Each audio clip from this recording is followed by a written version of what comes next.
I'll just wait for that to load. Hi everyone, I'm Steph and I'm one of the forecasters in the Perth Regional Forecasting Office here in WA for the Bureau of Meteorology. I've spent about 3 years in Perth itself, and previous to that I lived in Darwin for 5 years as a forecaster too, and I come from Brisbane, so everywhere where you fly and I kind of have some familiarisation with, which is pretty useful. As we go through, we're just going to look at pretty much typical conditions you can expect for kind of August for where your route takes you. And if you have any questions, feel free to just ask them throughout the presentation because it might be in context for what we're talking about as well. So these are some of the systems that we experience over Australia, and the ones highlighted in red are the ones that we could be talking about today. So our trade winds, usually along the southeast, the Queensland coast there. The easterly trough at this time of year starts to reform. Our subtropical ridge, where all our high pressure systems are, and also some blocking highs are also a feature at this time of year too. So typically in winter, our subtropical ridge, which is where all our high pressure system is, moves northwards, and that's where we see all of our high pressure systems over the centre of Australia.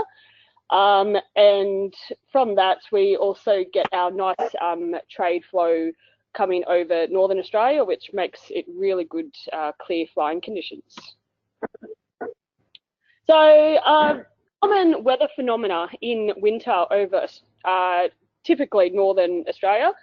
We have fog, we have our northwest cloud bands, and we also have our low level cloud and so showers, which are associated with our onshore flow and coastal convergence along the Queensland coast. And typical hazards at this time of year include our icing smoke, particularly in northern Australia, and turbulence as well. So just a very quick review of synoptic basics when we're looking at a mean sea level pressure chart. We have our high pressure system, and winds go anti-clockwise around a high pressure system. So because of that, we often could have a high pressure system just off the Queensland coast, and that is why we get our southeasterly flow up the Queensland coast. And that's also pretty much why we end up having a southeasterly flow up over the majority of Australia as well. Now, so with highs having the winds going anti-clockwise, that means around a low, they go clockwise. So that's, if you remember that, when you're looking at a chart, that's a very easy way to remember where winds come and go to. So this is a very badly drawn route that you guys are going to take. And that is maybe a typical chart you could see in kind of August during the kind of late winter months. Yeah, that front is very big, isn't it? Yeah, so they do stretch up that far, which we do have one moving through WA tomorrow, which is actually going to stretch up that far. So, so now we'll go through kind of some areas that basically have common meteorological phenomena. So our first area is our southeast Queensland coast flying area. So this is from Archerfield up to Bundaberg. Now usually we have our trade flow, which we could have stream showers. I'll go into a bit more detail about that later on. We also have our morning fog, which this time of year is more likely up towards your Bundaberg, Rockhampton region rather than down near Archerfield. And our hazards are our showers, broken low cloud. We get some mechanical turbulence and also fog as well. So along the Queensland coast, we have our Great Dividing Range, and particularly where Archerfield is, the range is just inland of Brisbane. This can, particularly at this time of year in August, can create some mechanical turbulence with the westerly airflow. So just a quick recap of what to look for when we have our kind of mountain range towards the west of the airport, which would be here. when we get our airflow coming over, it starts to create some rotors, and that can create some turbulence. Now, this is a typical chart that we could see. So we have a trough to the west of Archerfield, and that is creating that westerly airflow over the mountain ridge. And then we'll have the trough pass through and have the westerly airstream behind it. So for those who know how to read aerological diagrams, basically we have our wind barbs here, so we have our westerly airstream. It makes it even, the turbulence can be even worse when we have a stable layer just above the ridge as well. So that would basically trap any mountain waves in that little gap. So that can make turbulence worse as well. So that is a typical aerological diagram to watch out for if you do actually look at aerological diagrams for turbulence at Archerfield. So one of the other weather phenomena that happens throughout the coastal areas of southeast Queensland is due to our trade flow. They often get stream showers coming off the Coral Sea. And basically you get some cumulus clouds. Bases are around 3,000 feet and tops can range from around 6,000 to 9,000 feet. At this time of year, the trade flow is possibly one of its weakest. And so we don't often get a lot of showers streaming over land at this time of year. It is probably slightly more likely up towards the Bundaberg part of the coast. But Bundaberg itself is it's kind of sheltered by Fraser Island. So the airport itself doesn't really get the showers going over the top of it. But if you're flying along the coastal part or over the ocean, you certainly could still get some showers from that trade flow. So coastal convergence, this happens when you often get a kind of land flow, typically overnight. When the land cools down, you might get what we call a katabatic or a land breeze, where the wind kind of flows out towards the ocean. But because then you have onshore flow, that kind of converges together and creates even more cloud. Now, these are most common in the early morning periods. But once the sun comes up and starts kind of mixing the winds, that wind coming offshore does break down a little bit. And we could see sometimes showers move onshore for a little bit during the morning period. But once again, at this time of year in August, they will mainly stay offshore. So you probably don't have to watch out for it too much, but it is something, if you do see kind of a line of showers off the ocean, that could come onto shore during the early morning period. So something that enhances the coastal convergence is what we call a blocking high. A blocking high basically means that it sits in the same place for sometimes 3 days up to maybe even 7 days. And once again, when it is the same kind of regime of winds coming off the water, it just means more moisture, which means more cloud, more showers. So that could be something to also look out for.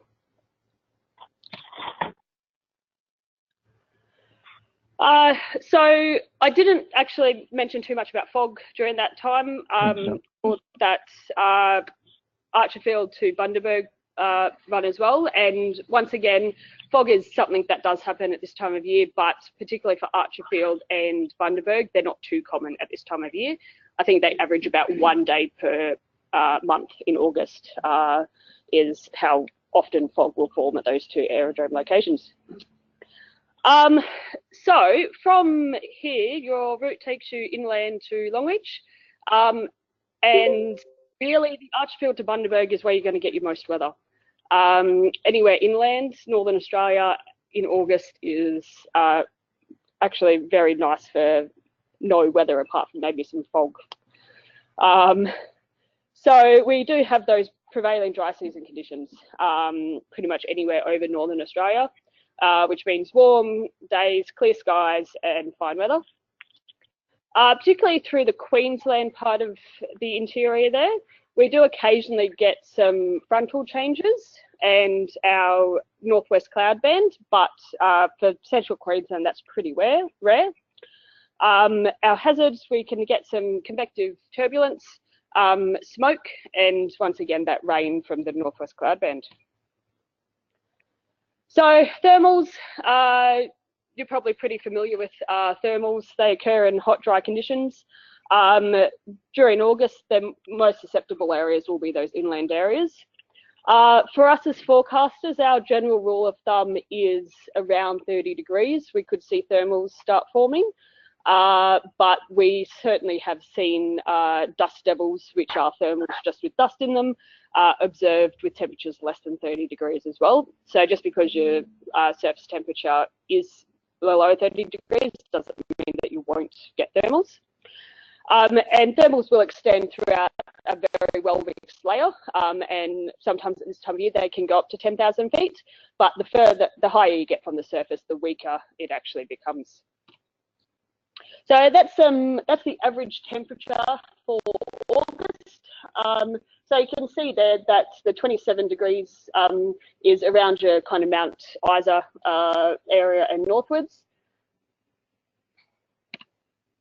And that is an aerological diagram of a very well mixed layer where you could see thermals up to around 10,000 feet. So also with these conditions of a very well mixed layer, dust, blowing dust can also be a concern, particularly with trough passage as well. You often get some quite strong winds ahead of it. And when you get those strong winds ahead of a trough and it's been quite dry, that's when you are most likely to get raised dust as well. So one of the features through kind of that central Queensland and central NT is what we call our low level of nocturnal jets. So overnight, when we get the land cooling down, we often get the surface winds decoupling or becoming kind of, they detach from the upper atmosphere. So when this happens, we often get just above the surface, maybe 2,000 to 3,000 feet. It almost enhances the winds through this area. And so we often get stronger winds just around that 2,000 to 3,000 feet. Typically it's around 25 knots, but we have seen, particularly at Tennant Creek, which is kind of just south of Katherine, we have seen winds up to around 50 knots as well. So then when the sun comes up and you start mixing, those winds just above the surface will start mixing down. So you might get some quite gusty conditions through the morning part, usually clearing by around 9 to 10 a.m. in the morning. But I guess that's just something to be wary of. If you're flying at that kind of 2,000 foot level, you could be seeing some quite strong winds if the conditions are right. So this is a typical aerological diagram of what we could see with a nocturnal jet. These 40 knot winds in that kind of 2,000 to 3,000 foot layer there. And once again, you've got an inversion there, which basically traps those winds there. So they're going to stay there until the winds start mixing when the sun starts heating the ground. So this often happens when you've got a strong high pressure system going through the Great Australian Bight. You can see there that the pressure gradient is quite tight with those lines being close together. The red area circled is where the jet typically forms overnight, but you can often get the jet basically forming up as far north as Kununurra and Broome as well. So just a quick thing about northwest cloud bands. These often form in winter, and it's when tropical moisture streams in from the northwest, hence its name. They mainly affect Western Australia through the central parts and kind of the parts up to around Alice Springs and Tennant Creek, but occasionally they do go as far north as where you guys are flying, but it is quite rare for them to go that far north.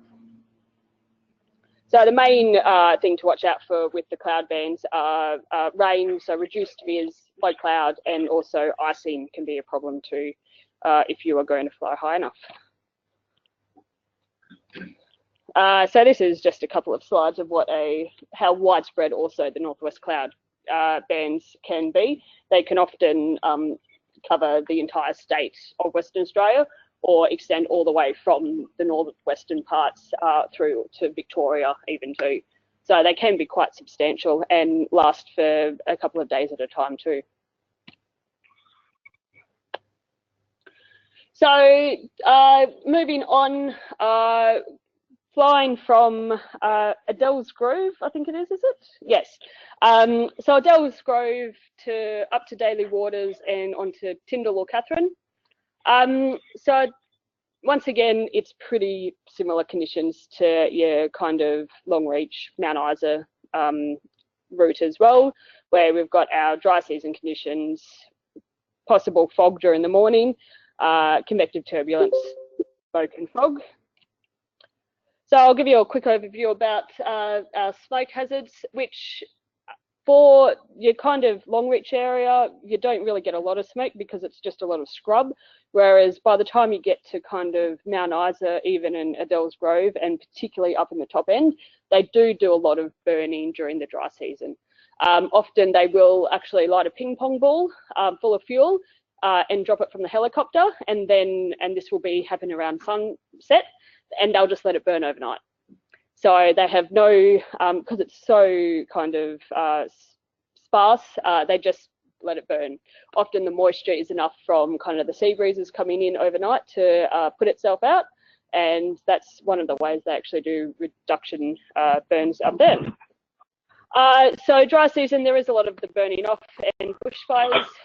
Visibility can be dramatically reduced, particularly if there is a strong radiation inversion, which basically traps the smoke down overnight, and it's not until you get mixing during the day that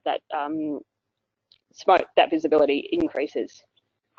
The guidance of expected visibility is often in graphical area forecasts, not R4s now, but it is very hard to actually pinpoint exact fire locations. So we are often very broad with our visibility. So we might just say 8,000 visibility in haze and down to 2,000 metres in near going fires or something like that.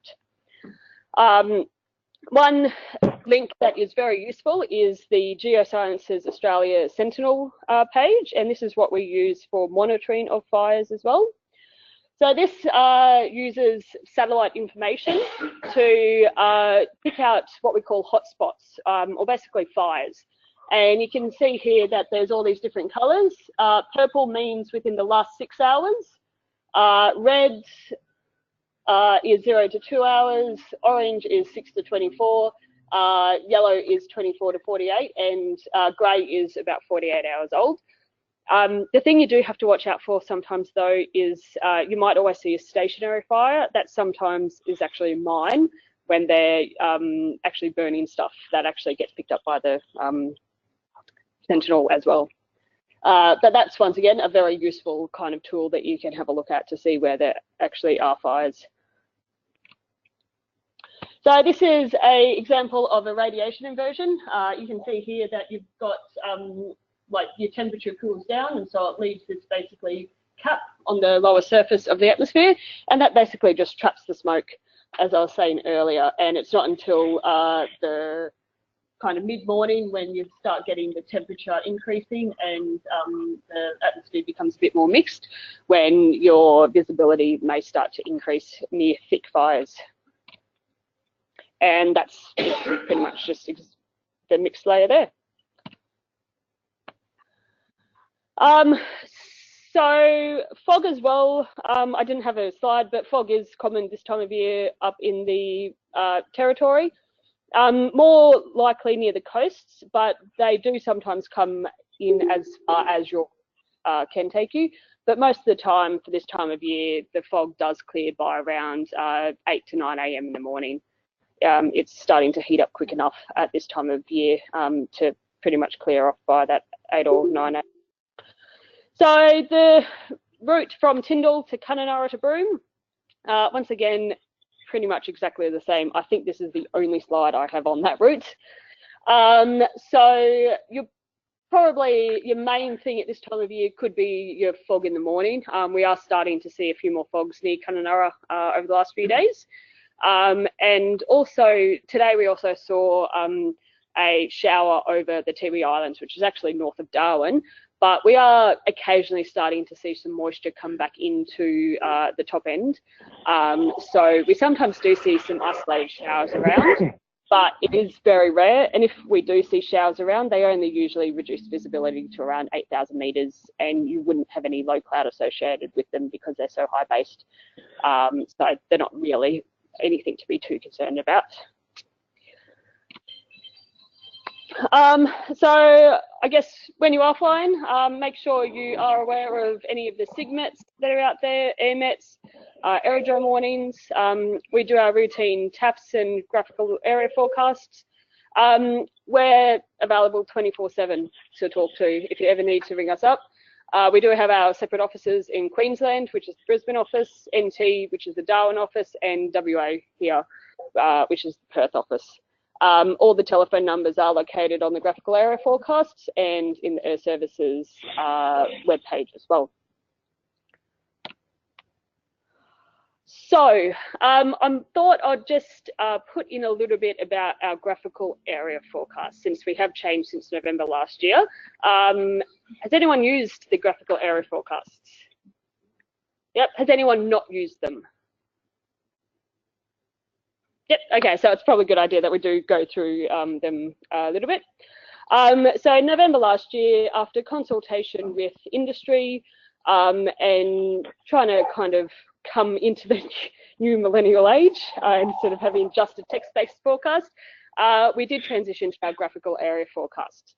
And along with that, we did kind of separate out the wind and temperature forecast into our grid point wind and temperature forecast as well.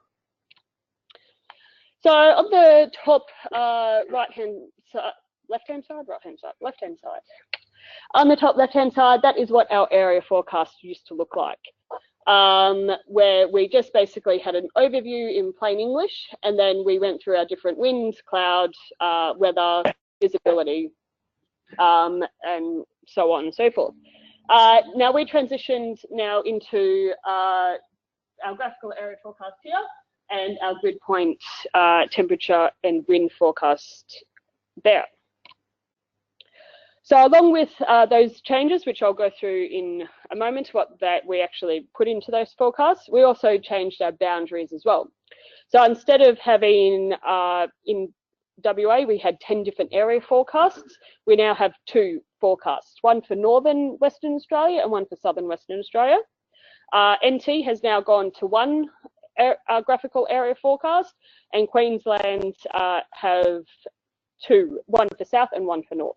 So you guys will pretty much be using Queensland South, Queensland North, NT and WA North as your graphical area forecasts. So what is included in our graphical area forecasts? We now basically draw areas of similar weather or similar cloud features. So you can see here that we've labelled our areas A, B, C, D and E, but we also have a C1, which corresponds to, so C would actually encompass the entire area, and we might say there's showers all over C, but in C1 we could have widespread showers instead of isolated showers.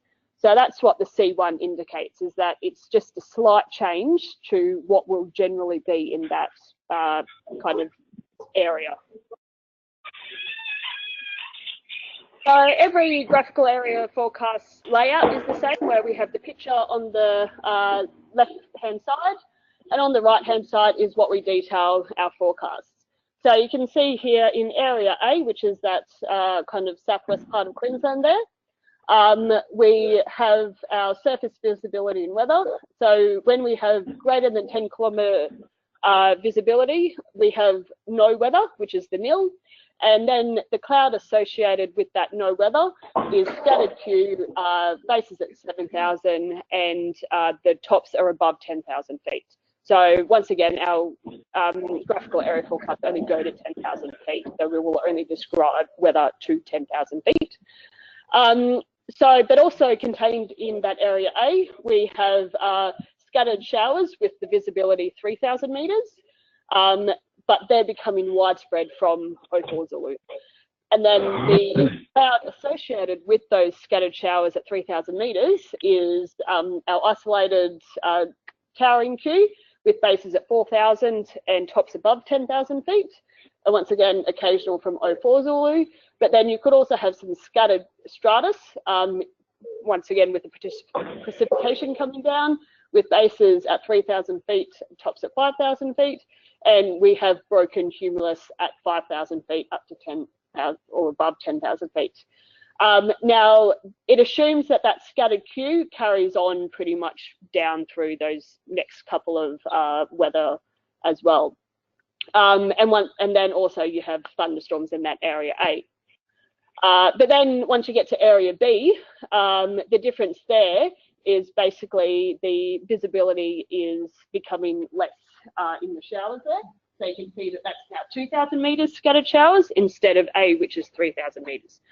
So the kind of usefulness of this is that if you're flying from Archfield to Bundaberg and you're only flying through letter A, then you only have to read letter A. You don't have to read the entire area forecast to try and figure out, all right, well, what weather is kind of what I'm going to expect. So that is one of the ease of use that we have found that the general aviation clients need from our forecasts. I won't go through everything there. But the other change is that graphical area forecasts are not amended for deteriorating conditions.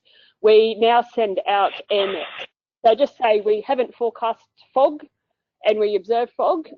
We won't actually amend the graphical area forecast. We will actually send out an AirNet. Now, if you're already flying, most people can't get the graphical area forecast update, hence why we send out the AirNet. And that AirNet will always be around until either we send out a new graphical area forecast or it ceases to exist. So once again, AirNets are provided so pilots can know any changes to the original forecast, and they are issued when needed. So that slide is a bit hard to see. Oh, I forgot to change the background, sorry. So AirNets will be cancelled once again when either the phenomena ceases to exist, or when we issue the new forecast. All the forecasts are issued every 6 hours, and they have a validity for 6 hours as well. I think the next, no. So they are issued at 05 Zulu, 11 Zulu, 17 Zulu, and 23 Zulu, and that is now standard across Australia. So all graphical area forecasts are now cover 24 hours validity. And so whereas in WA, we used to have some area forecasts that we wouldn't actually do overnight, particularly for central parts. So we can correct graphical area forecasts, and this occurs when we have a typo in the forecast, when we have a transmission area, or when we have improvements to conditions. So once again, if we were forecasting fog and it actually cleared 2 hours before what we expected it to do, then we would actually issue a correction. So temperature and wind grid points. There's a lot of information in there, isn't there? So basically, we still provide the same levels. So we provide 1,000 feet, 2,000 feet, 5,000, 7,000, and 10,000 feet. And you can see that that is all contained in that box. So the lowest row here is 1,000 feet. This next row would be 2,000 feet, then 5,000, 7,000, 10,000, then flight level 140. So this information here is the wind direction, and that is 050, and then 040, then 180. So that would be a northeasterly, northeasterly, southerly, southerly, southeasterly, southeasterly. So basically just add a 0 to the very end of that number, and that's where your wind direction is coming from. Then that's your wind speed in knots. And then this is your temperature on the right-hand side column there. All this data here is just model data. We do not have any input into it as forecasters. And it is current for that 1 6-hour block. So it's actually averaged over that 6 hours that these products are issued for. And those are available either on the Bureau's website or through Air Services Australia as well. So we do also have our area Q&H, which I believe you guys would look at as well. So those areas have remained similar to what our old R4s used to be, but just have slightly realigned with the new graphical area forecast boundaries. There's some useful links there, which you guys will get a copy of the slides, so you can have a look. We have a knowledge centre in on our website, which has some pretty useful information if you're interested about the weather parts. The link for the Sentinel hotspots, and we also have climate summaries of each of some of the aerodromes you're going to be landing at as well. That's it from me. I hope you all have a great race, and it sounds like a lot of fun. Thanks, Steph. Any questions for Steph?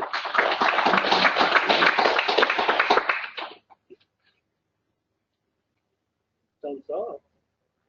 What's the forecast? Oh, partly cloudy with a chance of rain, which is the complete opposite of what I basically said. It's typical for this time of year, hasn't it? No, usually in August, Brisbane's really nice. But I think the mechanical turbulence could be that's fairly common, those westerlies in Brisbane this time of year, so that's probably the main thing for taking off. Are they more of a morning feature or? Morning, yeah. It can happen in the afternoon depending on the trough of the passage of the trough, sorry, but I'd say mainly morning, yeah. Okay. No worries. Thanks, everyone. Thank you. Thanks, Steph. So as Steph said, that presentation will be made available on the internet sometime tomorrow, I expect. So thank you very much for that.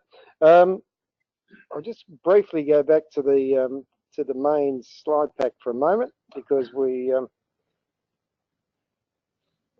wait till the technology catches up. I did have a slide here for the race update.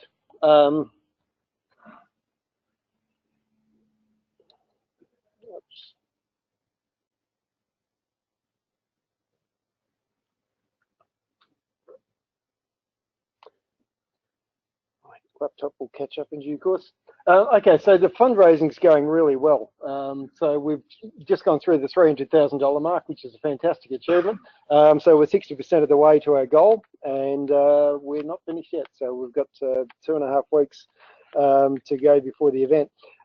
Just regarding raffle tickets, there has been some money gone through to the RFDS, which has been included in that total, but there's a lot more money that is still to come to the RFDS via ourselves, which is not included in that money. So that will significantly increase the fundraising total.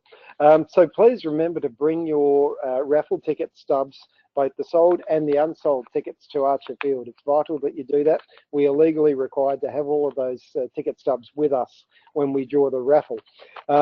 Please put the funds into the Outback Air Race account. So the form that Cindy sent out with the raffle books had those account details on it, but if you don't have it, just contact Cindy and she'll send you another form. So please try not to bring cash to Archerfield if you can. We'd rather you just, if you've got cash on your hands, just put it in your own bank account and then EFT it to the Outback Air Race bank account. Dealing with cash in the busy days before we take off is hard work. So have some sympathy for your treasurer.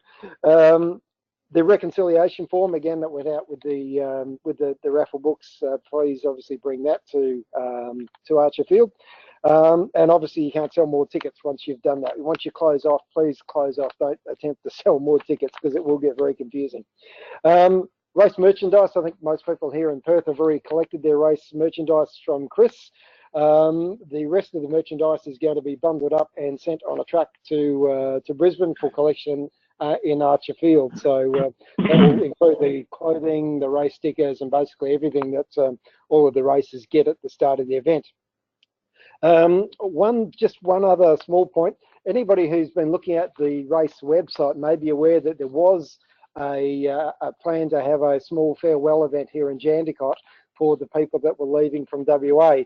But now, because we're doing a farewell event in Archerfield and because the number of people that would be able to make that event in Perth was relatively low, we've decided to cancel that event in favour of just doing the one big event in Archerfield. So I hope not too many people were planning on doing that. I won't be too disappointed, but it just wasn't practical to do them both. And lastly, I'm very happy to announce we've got a new major sponsor as of today. People who have been on the last event would probably know the Clisdells. Peter Clisdell and his wife were in the Mittagong 210ers. They have a Cessna 210. And they have, this year they were in the race and then they withdrew and then they came back in again, which is really interesting. But just today they've announced that they're going to sponsor the event. So they've put a large sum of money into the event, for which we are very, very grateful. And they will now join the other sponsors, which are listed on the banner behind me, as one of our sponsors. So well done, the Clisdells. Next, it's my pleasure to welcome Phil Dodd from the RFDS to the stage, and he's going to give us a talk about Outback flying considerations. Thanks, Phil.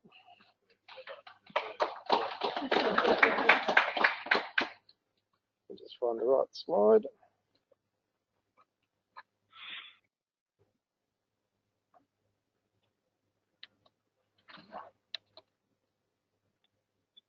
Okay, should be good to go. I don't go anywhere without my lunchbox.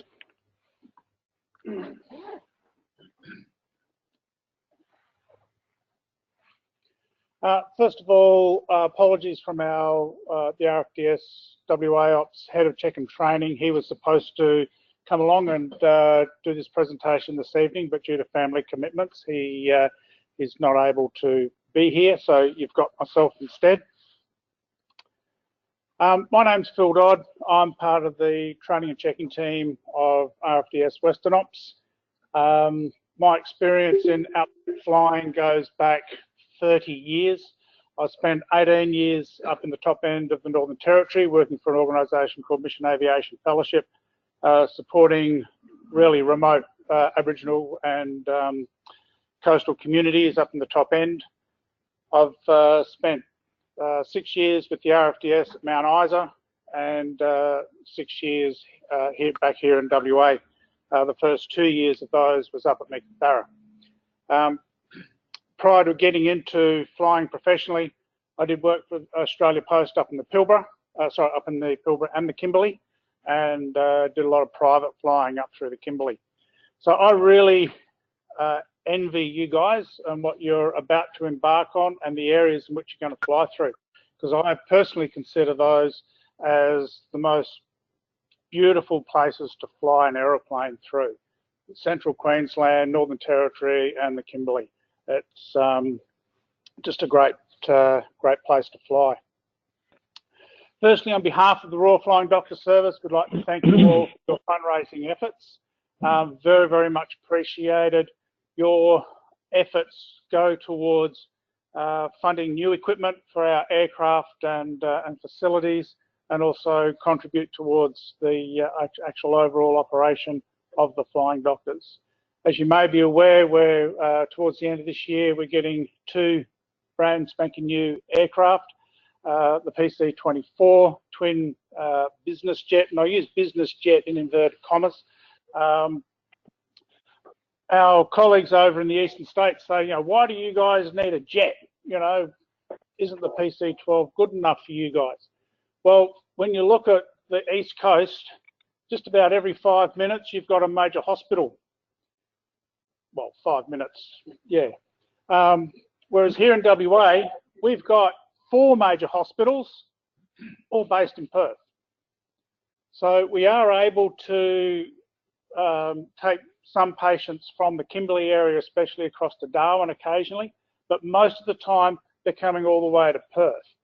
And so the equivalent of that for the eastern staters is if you get sick, say at Adele's Grove, you would have to travel all the way down to Sydney or Canberra for the nearest hospital. And even doing that in King Airs and PC-12s takes a considerable amount of time. And so these new jets, when they come online, will actually revolutionise RFDS WA and really shorten the distance between especially the north of the state and the south of the state. So thank you very much for your efforts. Just quickly this evening, I want to cover off the 6 Ps and ANC in the context of remote area flying. The 6 Ps, some people put in a 7th, but I won't cover that one. Prior planning and preparation prevents a poor performance. Prior planning and preparation. First of all, your aircraft. I won't go too much into this because I've had a look at some of the documentation that you've already been given and what you're going to also be given tonight. And it's aircraft preparation is fairly well covered. Again, just a reminder, maintenance, make sure that your aircraft not only are maintained, but you've got enough hours to do the trip. So I think it was mentioned last time, you know, get a fresh 50 hourly done, a fresh 100 hourly from there. Make sure you bring tie-down equipment. So as we've already heard this evening, we do get the old willy-willy or 2 through, and the last thing you want is your aeroplane going upside down. I'm also involved in gliding, and I've seen gliders just being picked up and thrown over 10-foot high fuel dumps and landed on their back just from a willy-willy going through the remote areas. So make sure you got your tie-down equipment, windscreen covers, and stuff to clean your windscreens. Your manuals for the GPSs and the nav equipment, make sure you've got those on board as well. ELT and EPIRBs, make sure they're all up to date, current, and registered. Mobile phones, spot and mirrors and other location type devices, make sure you've got those on board. And I'll talk a little bit more about mobile phones shortly. Don't forget your charging cables. Yeah, it seems silly to sort of think, oh, you know, charging cables, but the last thing you want to do is get to Long Reach or Mount Isa and have flat batteries in your mobile phone. So, you know, take spare cables. I've always got a mobile phone cable in my flight bag. It travels with me wherever I go. And in fact, I've also got one of those battery power backup batteries from there. And while we're talking about spare batteries, lithium batteries, really take good care of them. And if you drop one, chuck it.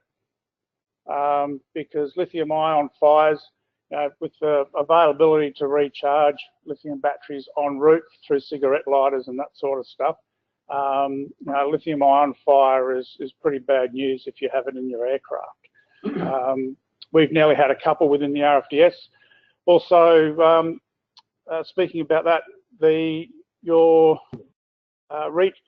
charging cables, don't buy the cheap ones. We had a pilot. We've got in our PC-12, we've got an iPad that's sitting in the pocket on the left-hand side next to the pilot's left elbow, and he was flying along, and all of a sudden his left elbow started to get a bit warm, and looked down, and it was a cheap cable that was being used to charge the iPad, and it was actually starting to smoulder and burn. So yeah, buy the good ones. Buy the good ones. Make sure you've got a torch with spare batteries and a good torch at that. Take along a Leatherman. Don't let your engineers know, but they are good for a lot of things. And don't forget the oil. You know, have a spare tin or two of oil in the back. Don't forget your wallets, your credit cards, and your Carnet fuel cards. The last thing you want to do is rock up at a place like Mount Isa and go to get your fuel, and all of a sudden your Carnet card's either out of date or you forgot to leave, or you forgot to bid. The other thing is when you do get your fuel, make sure you put your Carnet card back in the aircraft or where you normally keep it, because then once you leave Longreach and you get to Mount Isa to refuel, if your Carnet card's down at Longreach, then you're not going to get very much fuel out of the refuelers. Navigation.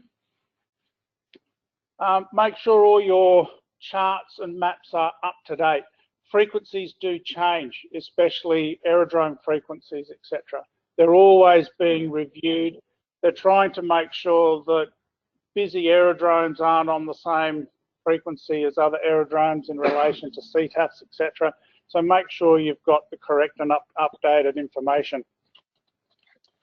GPSs. Have you got a backup unit? Have you got a backup unit?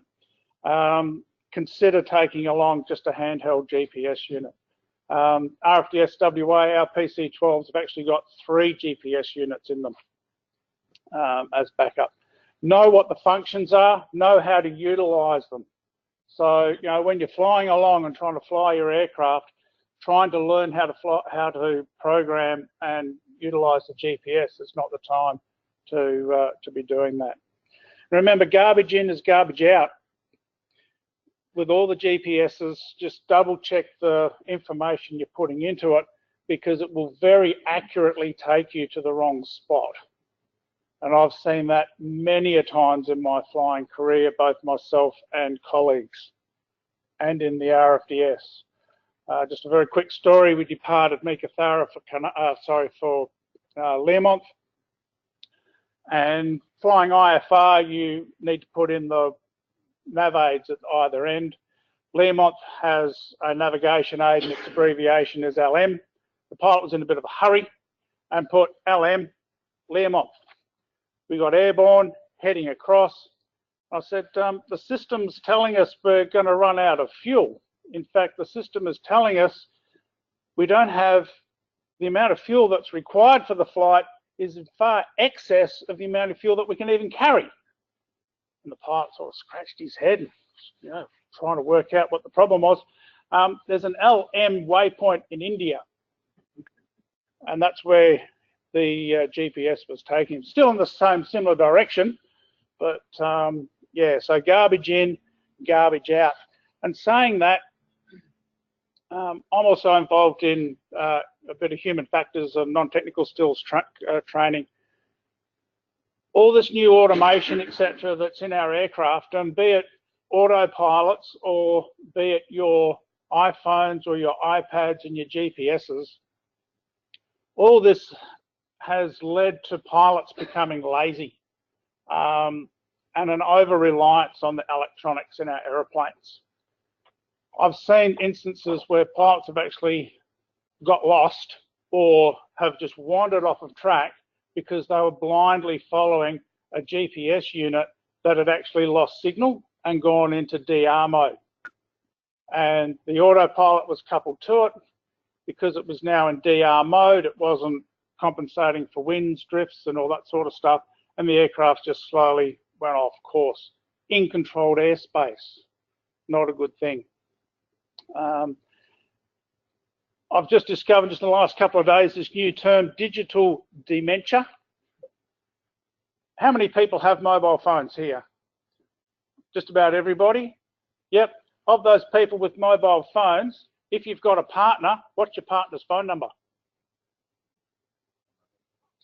I must admit, I don't know my partner's phone number, you know, off the top of my head, and she knows that, so she reckons that, you know.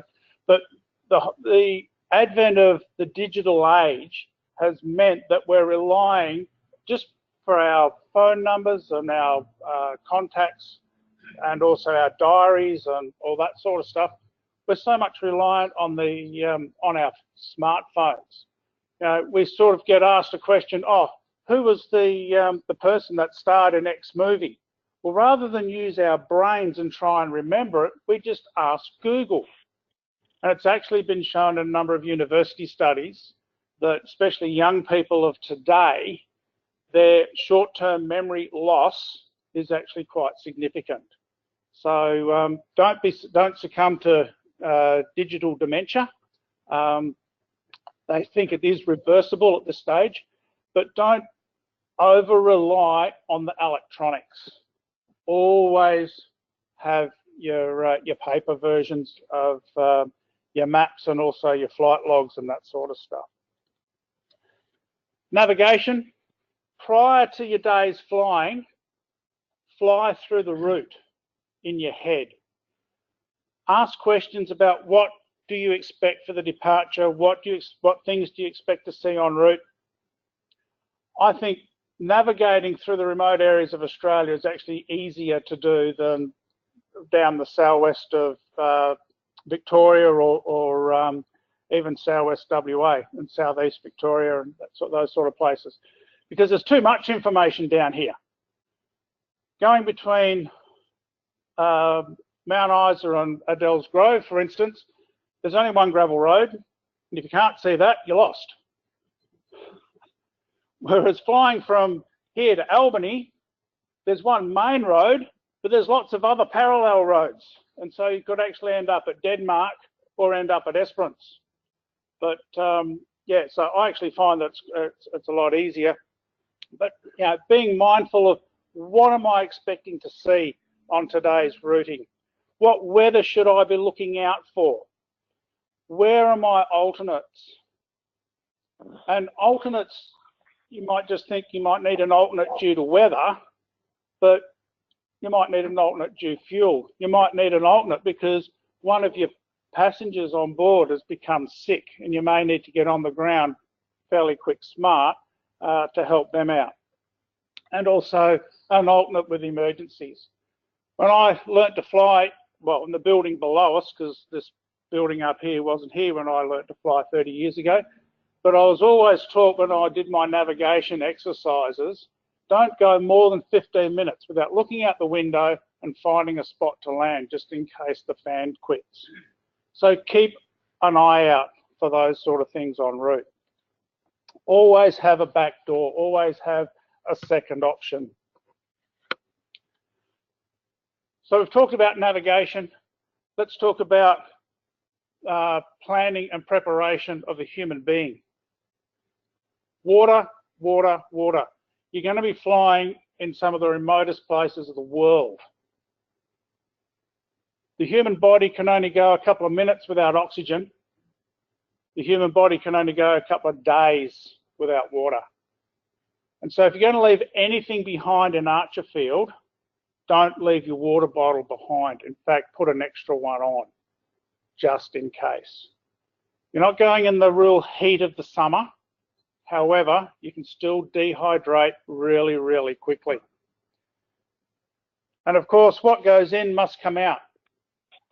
So have your water bottles, but also take along something like these. This is just something that's readily available in a number of chemists, but also down under Pilot Shop, etc. has them.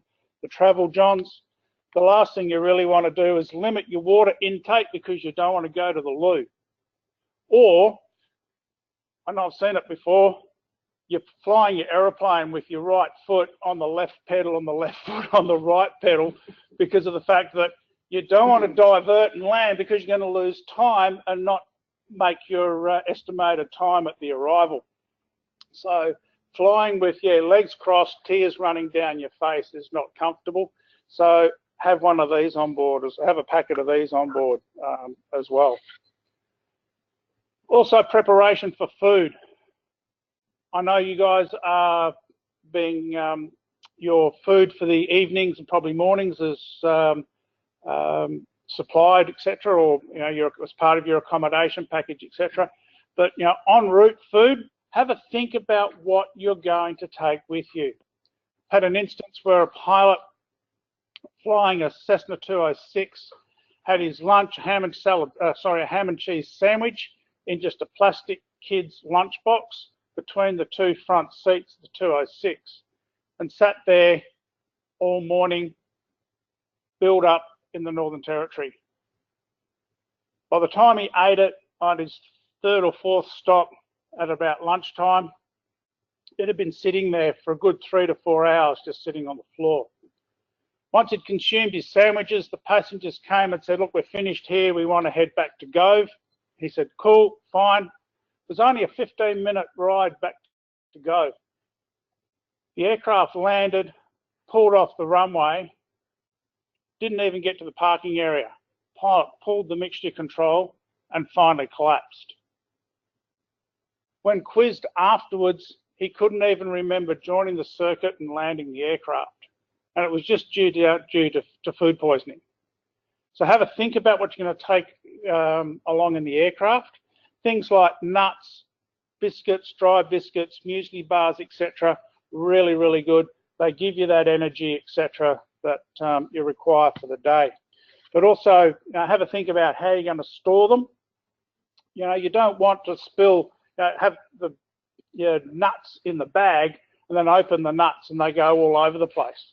And from an engineering perspective, the last thing you want is a hard nut going down to where your control column is, and having loose things in the cockpit. There should only be one loose nut in the cockpit, and that should be the pilot. And having gone across these little dotted lines that the Federation put on the maps all those years ago, just remember, if you do carry fresh fruit, that when you come especially over into WA, you will be required to declare it and bin it. So just as a bit of a reminder on that one. Fatigue, you guys are going to be flying long distances, long flights. So even now you should be preparing your bodies, your minds for what's coming up in a month's time. So getting plenty of rest, which is why I'm going to try and cut this a bit short so you can get to bed early tonight. We have plenty of rest prior to embarking. Try and get plenty of rest while you're on the safari. If you can fit it in, bring your own pillow. I do a lot of training and checking at all the RFDS bases around WA, and I hate just sleeping on strange beds. And it's always good to come home to my own bed, my own pillow. And I just spent the last weekend down at Narrogin at the gliding club there, and I took my own pillow with me, and even though it was a strange mattress, I still got a reasonable sleep because I had my pillow. So if you can fit it in. Also look at your fitness levels. Long, consistent days of flying and that sort of stuff. Look at your fitness levels. The fitter you are, the more your body's going to be able to cope with long times in the air. Alcohol and other drugs, look after yourselves and look after each other. Don't overindulge, and remember the legal limits. And remember that some over-the-counter drugs may not be allowed. And just because you're thinking that we'll be right, won't be CASA damp checked because we're flying in remote areas of Australia. If they know there's an event on, they're going to be there. So, we've had damp checks at Birdsville, we've had damp checks at Mount Isa. Never seen CASA at Adele's Grove, but yeah. So just be mindful that CASA could appear at any point in time, but it's just for your own health and safety and well-being as well from there. Clothing, I've seen some of the shirts that you've been given, long sleeve, good sun protection, that sort of thing. Really, really good. So sunscreen and all that sort of stuff. But also usually in those places it gets a bit cold at night. Now, I reckon Perth's cold 90% of the time because I've spent 26 years up in the top end, and if the temperature drops below 30, then, I've got 2 jumpers on even now.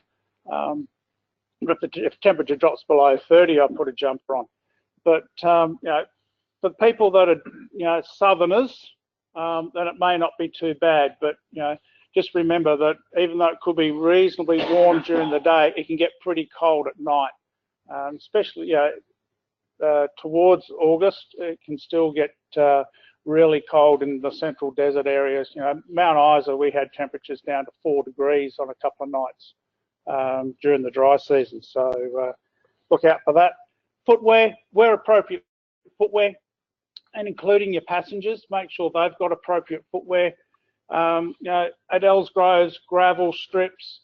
I mean, even Mount Isa and those sort of places with bitumen strips, you know, you might have a bit of long grass, etc., or whatever adjacent to where you're parking your aircraft. And Australia has some of the best animals and reptiles in the world. But if they bite, you know, they're you know, you can end up pretty sick at best. And you know, so look after your feet from there. So the Aussie safety boot's probably not an appropriate piece of footwear. Make sure you wear hats, and I prefer a broad-brimmed hat so your ears are covered and that sort of stuff, because the last thing you want again is, you know, sunburn by day 3 or 4. And you know, putting a headset on sunburnt ears is not good. You may come across wet weather, as already been said this morning. So take a lightweight jacket, or one of those plastic poncho things you can get in just little plastic bags from the camping stores are really good. And first aid. If you haven't done a first aid course, if there's nobody in your aircraft that's done a first aid course, can I urge you to get it done? I know you've only got a couple of weeks to go, but make sure at least somebody has got some first aid training, and you take an appropriate first aid kit. Just getting something that's worth, you know, $5 from Coles ain't going to cut it. You're going to need bandages for one. You know, lots and lots of, you know, get extra bandages and that sort of stuff. So things like cuts, scrapes, broken, hopefully not broken bones, but your biggest thing is cuts and gouges, and you know, a whole number of good bandages, etc., is really, really good for that. And a little bottle of betadine I carry around as well. We've already talked about having a dodgy sandwich for lunch. I don't know about you guys, but I like to sit at the front left-hand seat, other times front right-hand seat. But if I'm sitting down the back, even if it's a 172, just sitting there watching the world go past, especially if it's a bit turbulent, my tummy doesn't sort of agree with that. So make sure you've got your sick bags up there and handy. If you've got sick bags on your aircraft and you haven't looked at them for 10 years, look at them and maybe look at replacing them, because the last thing you want to do is fill up a sick bag and the bottom fall out of it in there. If that does happen, have on board some disposable gloves. You can buy them from Woolies, Coles, IGA, a pack of 50 on there, and hand sanitizers, etc. So you might have somebody in the back who you've nominated for that leg as being the caterer, in charge of distributing the food throughout the flight. If they've got mucky hands, they're going to spread that muck to you, and you're going to eat that as well as your muesli bar.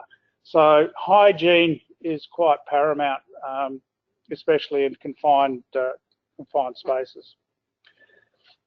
ANC, aviate, navigate, communicate. So we've looked at planning, looked at preparation, and the last thing I want to touch on is aviate, navigate, communicate. Aviate, obviously it's the first priority over everything else for us pilots. Fly the aeroplane first and keep it flying. So I recently did a PC-12 conversion course on a new pilot, and they actually told me this, one of the new flying school statements, etc.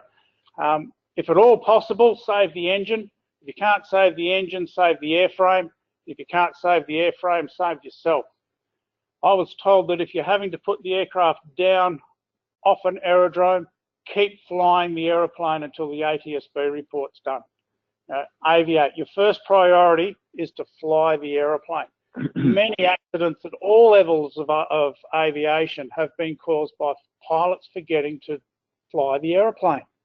We've had airliners crash into the ground because of the fact that they were trying to change a light globe.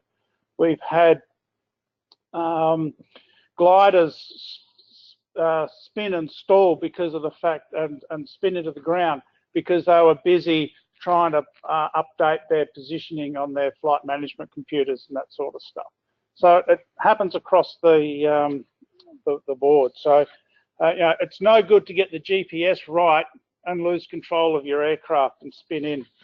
It's no good stalling and spinning the aircraft, trying to slow the aircraft down to get really close to your scheduled time to cross the finishing point, and then stall and spin the aeroplane. You're not going to cross the finish line. So it's better to be late than dead on time.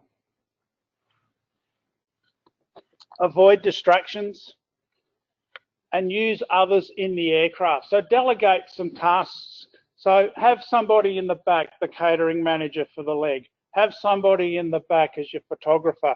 Have the guy on the right-hand seat as your log keeper and that sort of stuff. You know, doing a paper log, and well, you do the electronic log on the AV plan. I've got to say that, don't I? Yes. That's what I use AV plan, and that's what the RFDS WA is going to go to. So they're a very good bunch. I'll put a plug in for them. Navigate. Keep your situational awareness up to date. Where's the other aircraft? Where's my emergency landing sites? What's the weather doing? What's the wind doing? Is it stronger than forecast? Is it not stronger than forecast? Keep those things up to date. What's my fuel load? What's my endurance? Keep an endurance log. Keep a fuel log. Is the consumption what I expect it to be? Have I leaned the aircraft out? And what's happening inside the plane? How are my passengers faring? How are my passengers travelling? I mean, as an RFDS pilot, that's one of the big things that we have to worry about, is what's going on in the back. And as a private pilot, you've got those same concerns as well, because if they're not enjoying it, they're going to make sure that you're not enjoying it either.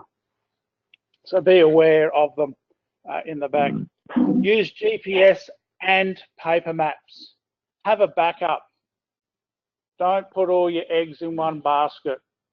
Batteries run flat, GPS signals go offline, etc. So have a backup. And as I said earlier, double check your GPS inputs, making sure that the direction the GPS is sending you in is the direction that you want to actually go in from there. And don't be fully reliant on the electronics in your aeroplane. Be a pilot, don't be a cockpit manager. Communicate, know the radio frequencies and the boundaries of the areas you're flying. You're covering vast distances and the area frequencies do change. So some areas are bigger than others. You'll clip, you know, little areas and that sort of thing. How they come up with these boundaries, I have no idea. You know, sometimes you'll just be clipping one. You'll be going through 3 frequency changes in the space of 50 nautical miles. But keep up to date with them. Be on the correct frequencies. Make sure you know what those correct frequencies are. You've got the maps and the airport charts are up to date. Be aware of the CTAF frequencies. Calling inbound on the wrong frequency could lead to traffic conflicts. You are travelling in remote areas, but you know, the aeroplanes that are out there, places like Mount Isa and those sort of places, they've got jets going in there. They've got the RFDS going in there. At Dells Grove, you've got the RFDS. You've got other touring aircraft that are around. Dells Grove's a lovely, lovely spot. And because of that, a lot of people will go there, not just yourselves. So, yeah. And make general broadcasts. So if you change over onto another frequency, another en route frequency, just give an all stations broadcast. If you're in range of ATC, that'll get recorded. And that way, if you don't quite make it to your destination, they'll know you've at least got this far. And that's where they'll start the search from there. So, and it also helps with other traffic, alerted see and avoid. Consider some tracker equipment. It lets other people know where you are, and they can be quite useful, especially for something like this. If you've got something like a Spot, or there's a Garmin equivalent, I'm pretty sure, and a couple of other things. Even your iPhone can be, there's little apps on there that can, on a map, can show your updated position. And so it can be shared with others. So relatives, friends, sponsors, whatever, they can just keep a tab on you. But even more so, it enables people to find you quicker should the need arise. It's a very lonely place out there in the middle of Australia if you're just there by yourself and you don't have any form of transportation to get to the next place. My wife and I do a lot of camping in Outback Australia, and it's beautiful. But if you're there with a wrecked aeroplane sitting on the side of a sand dune, it could take a while for them to find you. And if you've got all these location devices, the quicker they find you, the better your survival is. Mobile phones, it was mentioned at the last Chinwag. Again, keep your mobile phones charged. And if you do happen to have to put down off a runway, keep your mobile phone turned on if possible, because the new Challenger jets have basically got a mobile phone tower in them, and they can ping it, and they can actually send you messages. You can send them messages, and also they can utilise that to also aid in locating you as well. So that technology's only been in their aircraft for the last 6 to 12 months. So first and foremost, guys, have fun. It's what flying's all about. That's why I became a pilot. I didn't want to work for a living. Flying is fun, and that's what we are doing this for. Have fun, but keep it safe. Lastly, again, thank you on behalf of the RFDS for your fundraising efforts. Very, very much appreciated. Any questions? I'll be hanging around till the end of the night, so if anyone wants to follow up on anything that I've said, etc. And of course, this will be on the website as well. So any questions from the floor at this point? No, good. We can all get an early night. Awesome. Well, hopefully there's people online. Has anybody online got any questions? All quiet it was. No? Very comprehensive. Cool. Thank you very much.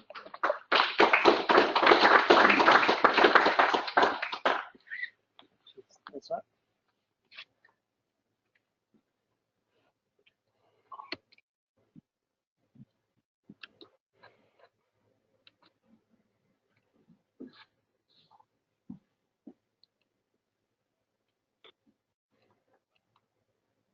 Okay, so next was going to be Bruno's talk, but just in view of the time's getting away from us tonight, there's quite a few tips on here that were put together actually originally for the last race by Jan Endy.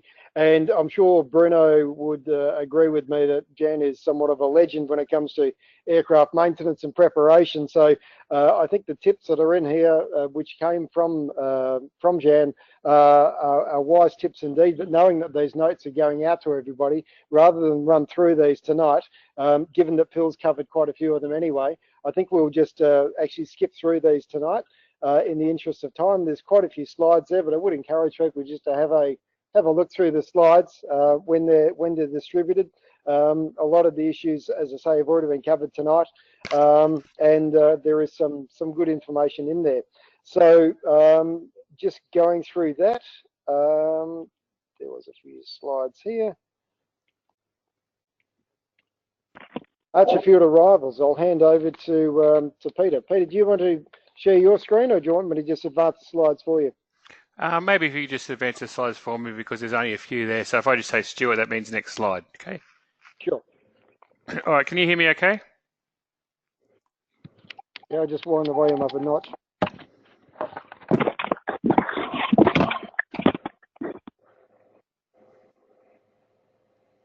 Righto, Archerfield arrivals. Like any going into a new controlled airspace, it can be a little bit daunting at times. So I just wanted to point everybody to CASA's website, which has some excellent information there, both text, photos and videos about the arrival. So there's a link there to the video which explains all the incoming tracks to Archerfield, and there's notes on each of those incoming tracks. So have a look at them. Most people, I guess, it will be coming in from the south. And I guess most people are going to be coming in on a Saturday. Just because it's Saturday, don't assume that Amberley airspace to the left there is going to be deactive. They're quite often open on a Saturday, so it makes coming in via Goodna, the leftmost VFR reporting point, a little bit tricky. Park Ridge, which is the bottom one, is probably the easiest one, and that's what that route is there, or Target, the other one just to the right of that.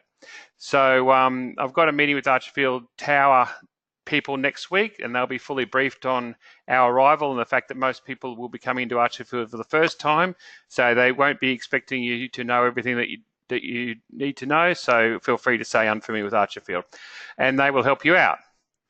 Okay, Stuart.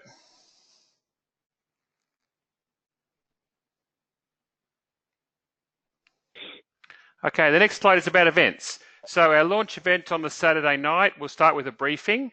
It's mainly for pilots, but other people can attend if they want to. So everybody needs to be there at 6 o'clock.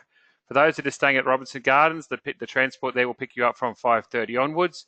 It is fancy dress, and the theme is aviation history, being it's the 90th anniversary of the Royal Flying Doctors. I mean, it's just for fun. A few people have asked me, can they come as other things in fancy dress? And the answer is yes. And if your team name is Team Wombat and you want to come as Wombats, that's fine too. But it's just for a fun night. So that night, you don't need to wear your race shirt because it's fancy dress, obviously, but you do need to wear it the next morning. And that's because we're aiming to get an RFDS aircraft out there and want a photo of everybody with their race shirts in front of the RFDS aircraft. So that'll be breakfast. And then you probably want to keep your race shirt on because we've got another photo opportunity up in Bundaberg at lunchtime. The mayor's coming out to meet us at the Bundy Airport and wants a photo with as many people as possible at midday. And then we'll also need to wear it that night as a big function for the RFTS where the 250 people are coming along that night. So this has all sort of gone into a lot more detail in the daily diary, which you'll get with your kit. But just to let you know that we do need to wear those shirts that day. And that's really the only day. We don't need to wear it again. We don't have to wear it again anywhere else along the trip after Bundy. So just for those who are going on the Bundy Rum Tour, the Bundy Rum Tour will be going straight from the Rum Distillery to the dinner, so you need to wear your shirt or take your shirt to the Bundy Rum Tour. Okay, the next one is the Bush Poets Competition. So this is an event that we have on every single Outback Air Race, and I'd encourage people to actually go have a look at the outbackairrace.com website, and if you go into history there's a section on Bush Poets Competition. So it'll give you a bit of a background of what this is all about. But it's like Air Races Got Talent event. So have a look at that and you'll see what I mean. But basically each team can enter a competition and produce their poetry or song or whatever to reflect the Outback in the race. So more about that on the race. The next night after that is Hawaiian Shirt Night, where we always have one of these as well. Pull out your loudest shirt or go down to Lowe's and buy one for $20 and brighten up Catherine. There was a suggestion that everybody should be wearing them on their gorge tours, on the canoes. It might scare the crocodiles, but it's up to you. Then the last event on the Friday night, the closing event, is at Oaks Broom, and that was included in your entry fee. And there's still tickets available for the opening event for $75 and the closing event for $100. So just email me if you've got friends or family or know anybody in Brisbane or Broome who'd like to come along to either of those events. Okay, Stuart. Now, races kits. So those of you who are in Jandakot there will have got some of your stuff tonight, the shirts, caps and decals. For the rest of us, they'll be available on the Saturday at Archerfield when you arrive. There'll be a little goodies bag for you that's got other stuff in it like your pen, the daily diary, which will be a hard copy of the day-by-day activities and times where you've got to be at various places. Any team who's in Brisbane who wants to pick them up before the Saturday can pick them up from my place anytime during that week leading up to that event, just so you got a bit more time to get the stickers stuck on your aircraft and a bit more familiarization with everything. So just get in contact with me if you want to pick them up during that week leading up to the thing. What's your special offer, Stuart? I didn't put that there. No, you didn't. No, we've had an offer from the Flying Knights. We've had some very nice embroidered patches put together. If you'd like one for yourself, they're Velcro backed, and so you can put them onto any item of clothing, and they're selling those for $20. Okay, very good. All right. So all this to be available on arrival at Archerfield if you haven't got it beforehand. Okay, next one.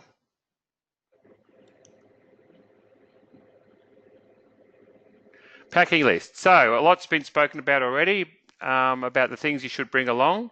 In the participants information pack that you would have got emailed out with your registration, and if you've lost that link, you can get it again by going to the outbackairrace.com.au homepage and scrolling down. There's a link to it. In there is a suggested equipment that you bring along and a suggested packing list. So have a look at that.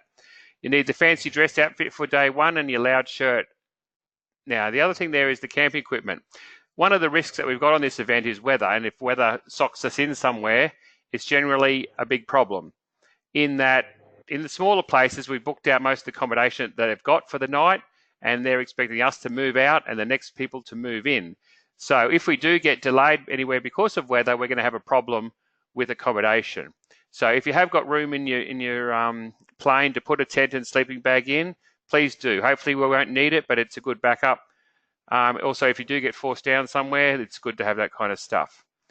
Snacks has also been mentioned. I'll bring to particularly to the point that there could be a long gap between breakfast and lunch. Those days that we've got long flights, then we get to the airport, we've got to tie down, we've got to get fuel, we've got to wait for the bus to transport us into the accommodation. So make sure you do have snacks to keep you going in between those big gaps between food. Next one. Okay, so on every event we have a race doctor, and in fact we have a backup race doctor. So the race doctor is Dr. Tom Huang, who actually is an RFDS doctor and is also a pilot, but his primary job is that as a doctor, and he's also a DAME. So if you have any pre-existing conditions you would like to make him aware of, this is totally voluntary. Send him an email to that email address or give him a call and just let him know. Just make him aware of anything that you think he should be made aware of. We do also have a backup race doctor, Dr. David Jones. He's in Team 1. So we're fortunate to have two doctors. Both of them are DAMEs, so they know the aviation side of medicine very well. But they won't be exercising their privileges of DAME on the race, so don't expect them to renew your medical. Just as we're not going to ask Bruno to do a 50-hourly on our plane, we're not going to ask these DAMEs to do a 24 monthly on ourselves. So they've made that very clear. Okay, but we're very fortunate to have them along. Okay, next one. And I think it's over to Daniel. Over to Daniel. Right.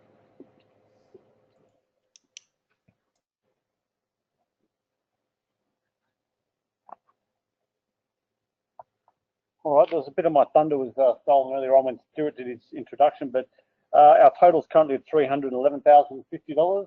We've had basically a $10,000 day today, so it's been a very good day. And I guess this is normally typical of just before the event as all the teams bring their money in. I guess of special note, Team Tate, who are currently at $49,975, so they're $25 short of 50 grand. And I know David's online. I think we should. We'd all like to thank him for the effort that the Team Tate have put in, getting us, basically a tenth of our entire total. So, if you'd like to thank. Now, this year there is prizes for first, second, third team. So everybody who's in those teams.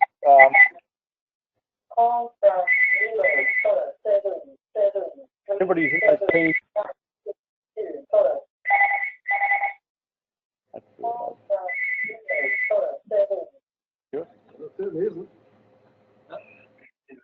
All right. So everybody who's in those teams will receive a trophy at the end of the event.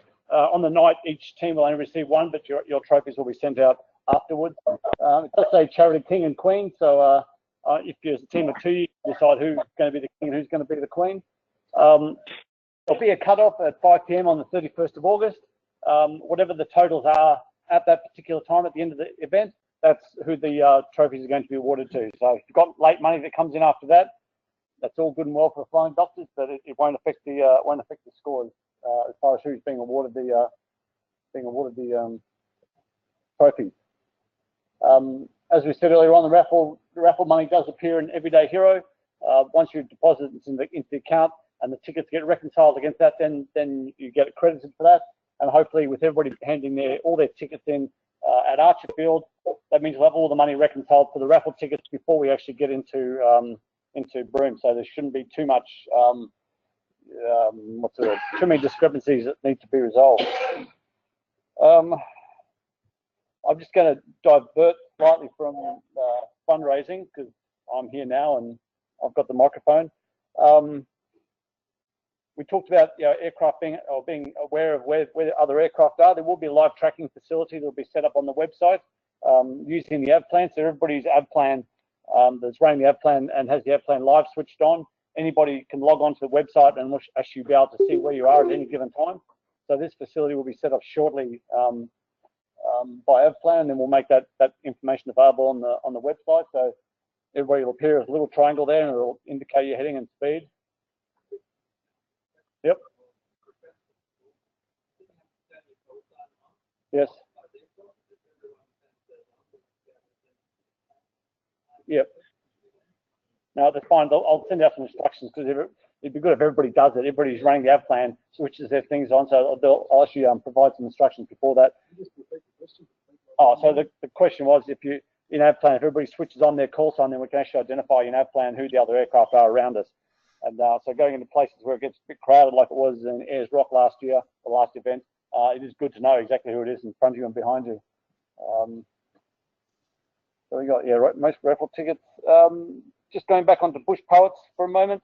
There was talk about teams can do some poetry or do some singing or do some music or do Bible readings or write some things like we did last year. I thought that was compulsory. I thought every team had to do something. It's a bit awkward to see the 40-something teams. Yeah, okay. So We'll I think it's going to be voluntary. Voluntary. Oh. Well, yeah, some of the best inspiration comes under pressure. Yeah, no. Oh, good. I don't need to take my drums then. Great. All right. And the last thing I want to mention is that race doc at Outback Airways website. Don't send an email there just yet. Give it a couple of hours to actually set that up. That'll be good. I forgot to do that. All right. Does anybody have any questions? We don't have to be in the same pair of speedos this year. Oh, That's up to Chris. yeah. I didn't know anything about that until I saw the photos, and I didn't know anything about it. It wasn't pretty. Okay, actually, just before we close tonight, I'd just like to acknowledge some special people here tonight. We've got Stuart Norman, a former race manager. Hasn't left, is he? No, there he is. He's hiding.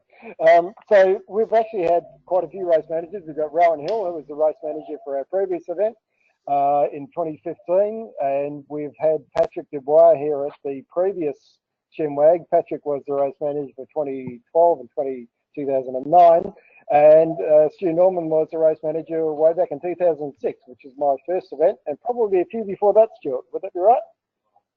Yeah, just a few. So thanks for coming on, Stuart. It's great to have you here. And there's a lot of history behind this event, so it's really great to see you. But now, look, the only thing left to do tonight is just to thank our sponsors. So as you can see from the slide, we've got a few extra ones. So Classic Safari Company is our naming rights sponsor, but adjoining Casa and Recharge, we now have Clisdells joining us as a major sponsor. So thank you to all of those companies. And our band of supporters. So these are the people who support us in kind and do stuff for us, including the Royal Aero Club, who give us this room here every Chinwag at no charge, and the computer facilities, AVPlan, Robert Hind, Robert does the scoring algorithm. So everybody's GPS comes into to Daniel, and the scoring is actually an algorithm that was put together by by Robert, who's somewhat of a GPS expert. So that's really great, and he's done that for very many years as well. So we thank him. MGI Parkinson's are the accountants for the event. Archerwood Airport Corporation have been very supportive of our launch from Archerfield, so we thank them. Success Print have printed quite a few things for us, including all of the raffle tickets, and Phoenix Resilience are one of our risk management and incident management consultants. So a lot of the people on the event aren't aware of the level of preparation that goes on behind the scenes to prepare the event for all sorts of things that might happen on the event. But that is fully sort of investigated, and we plan for the worst and hope for the best. On that note, thanks everybody for coming along. Questions? Yes. Comments? Yes. I just want to make a comment. Speaking to air traffic control this afternoon at Broome, they wanted us to take on board some very important points. First,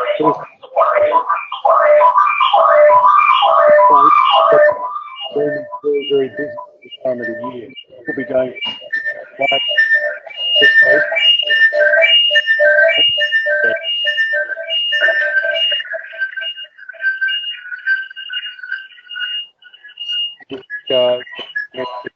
Impressive. No radar. Yes.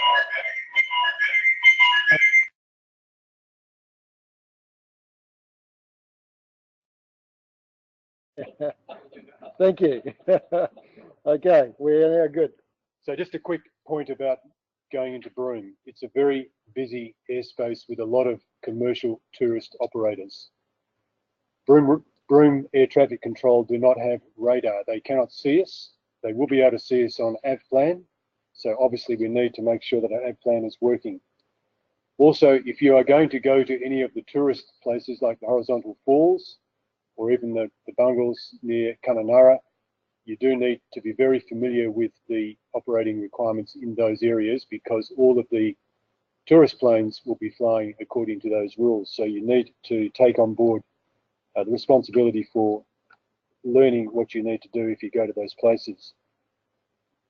Also, if you do not understand the instruction from air traffic control, it will be a single point of entry, then you must seek clarification. Do not be afraid to ask for clarification if you don't understand any instructions. So that's all I wish to impress. Awesome, thanks Chris. Okay, so before we close for the night, does anybody have any questions for any of our speakers tonight? Sure. There's still some teams that haven't yet sent their forms to Wayne Ovens with regard to your vehicle details and your transponder hexes, etc. Not your transponders, your EPIRBs. So if everybody that hasn't done that yet can get that done by this weekend, then that would be really good for Wayne to sort out, because he's overseas at the moment and he's trying to do all this from Ireland, I think. Yeah, I think he's on the south of France at the moment. Oh, south of France. Living it up. Yeah. So if you could get those in, that'd be good. Okay, any questions from anybody online before we close for the night? Or in the room? No, I think we're done. Okay, everybody, thanks very much, and we look forward to seeing you all in Archerfield. Good night.